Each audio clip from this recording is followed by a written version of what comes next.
Sometimes when I'm reading a book and it's kind of heavy, I really don't understand what they're saying until, I come to the end of the chapter and the author is willing to give a summary of what he said or she said. A summary somehow allows me to get through all of the confusion that happened and in very simple terms see what I'm supposed to do.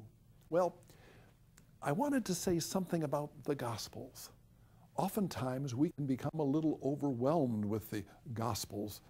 There are 4 of them and there's 4 different approaches, and we hear scholars talk about the historic and this way and that way of getting into the understanding.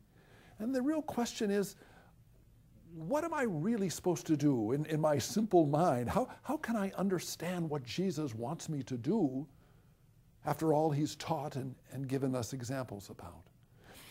This is a wonderful way of getting a summary of what it means to be a follower of Christ. Number 1, if you want to be a follower of Christ, number 1, be merciful. So many times we want to fall on the side of justice and even getting into the world of being legalistic. And Christ comes and says, fall more and more on the side of being merciful in your relationships with other people. Number 2, stop judging.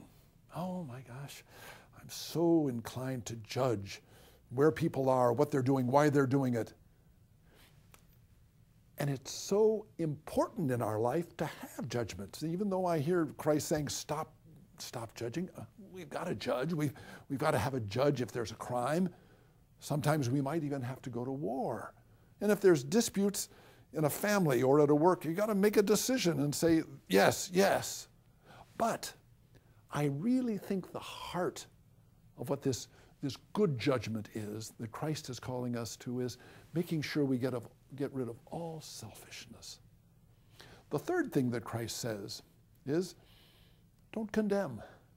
Oh, so many times, especially with our hurt and with our feeling of vengeance, we want to just throw people away. We might even want to have them executed or put in jail forever. And it kind of solves our pain of vengeance. Christ comes and says, be very, very slow in condemning. Be filled with understanding. And again, let the compassion that I give you be something that overflows into all of your attitudes and your decisions in life. Finally, make sure, number 4, if you want to be a good Christian, be a person that gives with all of your heart, with magnanimity and great generosity to all that are there. Be merciful. Don't judge. Don't condemn. And give with everything you have to the needs of those around you.